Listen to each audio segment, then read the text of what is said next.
It is day 2 of the annual media summit, and players are challenging authorities to respect media freedom. This comes just days after 2 journalists were summoned by the National Assembly Speaker Justine Muturi over their coverage and reporting of National Assembly Committee proceedings. The Secretary General of the Kenya Editors Guild, Christian Nguku, says the media has the critical role of looking at specific policies formulated and implemented under the Big Four agenda. To join you at this annual media summit, which I am told is the first one, whose main focus is on the media and His Excellency President Uhuru Kenyatta's Big Four agenda. I am also pleased to note that the 2018-2023 strategic plan for the Media Council of Kenya will be launched at this summit. Having worked in the media before, I feel at home amongst this great gathering and can also attest that my experience in the media has contributed immensely to my career in the public service. I was a complaints commissioner, for those who may not know, and I actually sat in the panel that listened to His Excellency Uhuru Kenyatta's case, which he won. I'm informed that the summit has lined up a number of events, including trainings for journalists, which happened yesterday, the media debates such as this one, and conference, with the culmination being the 7th Annual Journalism Excellence Awards that recognizes the journalists who have excelled in their work. Ladies and gentlemen, Articles 34 and 35 of our Constitution gives the media special and extensive protection in order to enjoy freedom and independence. The Constitution states that the state shall not A. Exercise control over or interfere with any person engaged in broadcasting, the production or circulation of any publication, or the dissemination of information by any medium. B. Penalize any person for any opinion or view or the content of any broadcast, publication, and dissemination. I want to affirm the government's commitment to protecting this freedom as it recognizes the critical role of the media in steering the country's socio-political and economic development. We count on the media as a strong partner in educating and informing the public on topical issues and call for their support. The government also fully appreciates the value of having a vibrant and media industry and the economy in general. Kenya Vision 2030 identifies access to information as a key enabler towards attaining wealth creation, social welfare, and international competitiveness. Further, it identifies information technology, and you can see why my colleague P.S. Jerome is here with us, as one of the key facilitators to deliver the 10% annual economic growth rate envisaged under the economic pillar. To achieve this transformation, it is important for the media to be innovative, focused, independent, and accountable.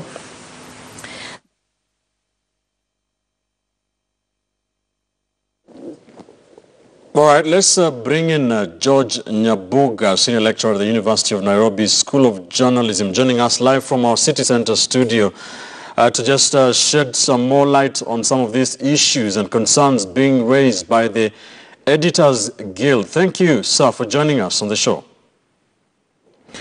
What is your take on what do you think of the current state of media freedom in the country today? Let's begin there.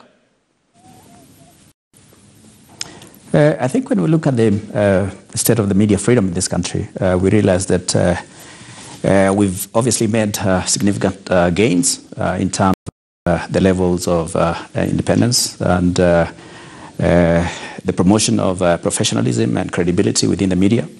But we also realize that there are various threats to press freedom. The sources of the threats include obviously government actors, state and non-state actors, but also other decisions and policies that are not palatable to media performance in this country. And we look at, for instance, the shutdown in January or February of TV stations. And that was a significant threat to media freedom in this country. And I'm hoping that going forward, we will see greater control in terms of people's decisions that promote media. And if I just refer to a case that happened a few days ago, the summoning of Media Max journalists by Parliament, we realize that that is a significant threat to media freedom in this country, and we're hoping that Parliament will play a critical role in advancing media freedom and not being part of the threats that the media face in this country. Had cases in the past where mainly the executive arm of government has been involved in what we call as a draconian way of dealing with the media. Now we are seeing Parliament being part of this. Is it to say that this is not getting any more cordial, the relationship between the state and for the state? I think when we look at the relationship between the state and the media, and here when we look at the state, we look at various, for example, arms of government. And Parliament is one of those critical arms of government. And I referred earlier to the summoning of Media Max journalists, the People journalists, to Parliament to respond to issues that Parliament did not think were palatable to their performance or to their work. And that, in relation to the constitutional provisions that protect media freedom, we see that that is a serious threat and a serious impediment to the practice of journalism, because that will mean that Parliament does not, for example, condone or does not realize that criticism is part of the way the media operates.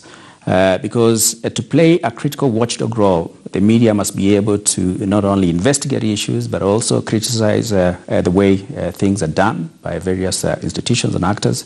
And that is part of its work, which must be respected, which must be tolerated, and which must be seen as part of that watchdog role that the media plays. Given the fact that a majority of us would not have known the things that are happening in this country without the media and without the journalists doing their work. But we also realize that sometimes the government reacts, maybe not in a way that is promotive of media freedom, and consequently it is important that the various actors respect that freedom, respect constitutionalism, and that they give the media the space they need to operate and to work. All right. Obviously, us in the Fourth Estate will always try to bring out issues where we think we're being treated unfairly. But let's put the shoe on the other foot. And do you think the media, from your days in the newsroom up until now, where you're doing a lot of training and what's happening in the current media situation, do you think the press is able to regulate itself? Definitely. I mean, we see a lot of policies within newsrooms and media houses that are meant to promote credibility and professionalism. The Media Council of Kenya is working very hard to ensure that journalists operate professionally.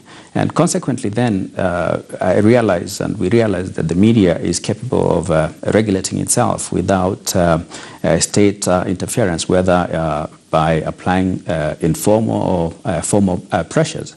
Because we cannot particularly apply informal pressures, for example, via Parliament or via the summonses that were issued by Parliament and other actors at the county level. We cannot operate by applying informal pressure on journalists to do maybe things the way those actors want. We must be able to give the media space to operate, and we must be able to provide the conducive environment in which journalists operate.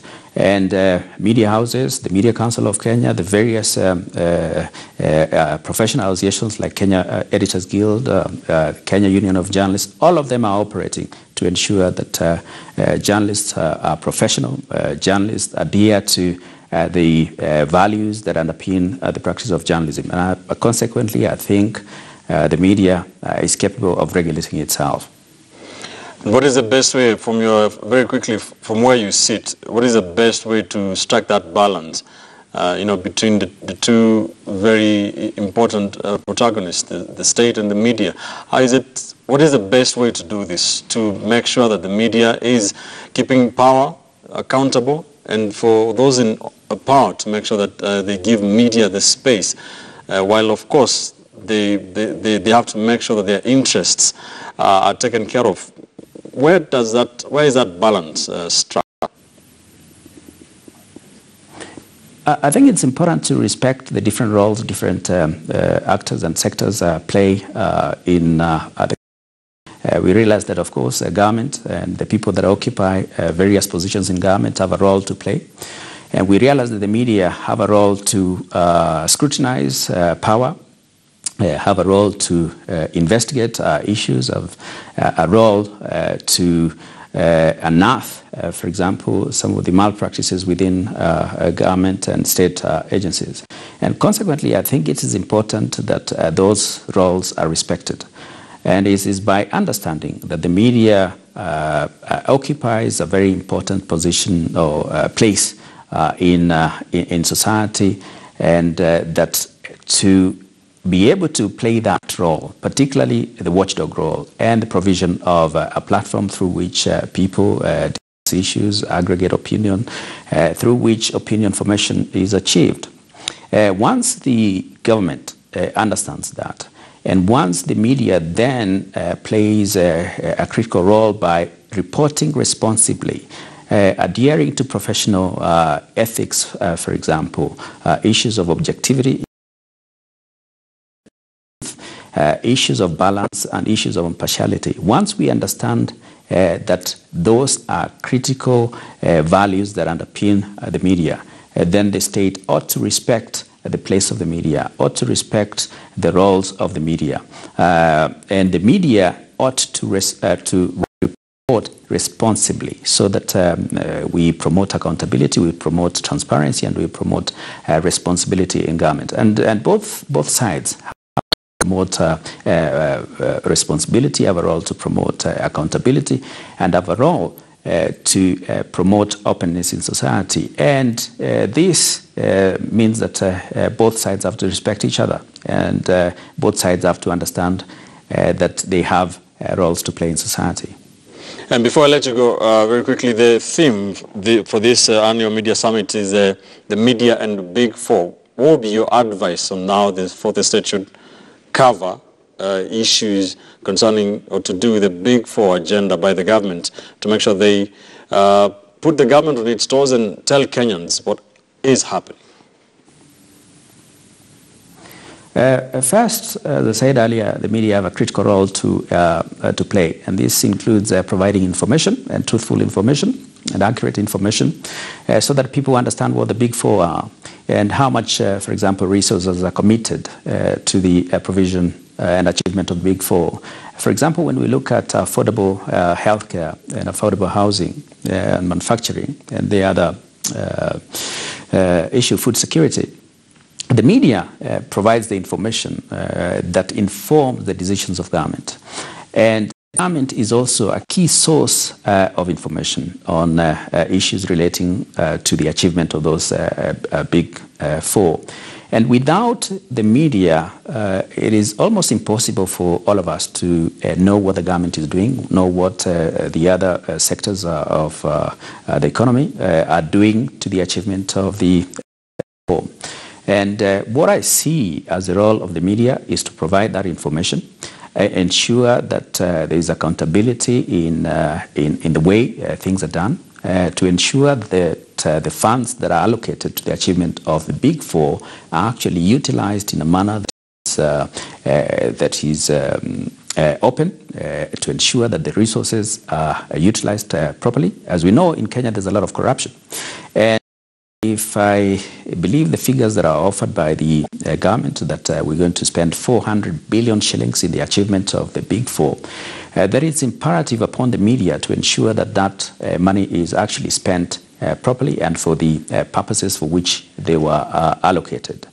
And I think without the media and without the investigations that the media do, it will almost be impossible to achieve that in a country with a very high affinity for misappropriation, or given the levels of misappropriation or misuse of public funds. So I expect the media to play that watchdog role. I expect be responsible, and I expect the media to be accountable to the people, to the citizens, because without being accountable to the citizens, then we see that truth will be the first casualty.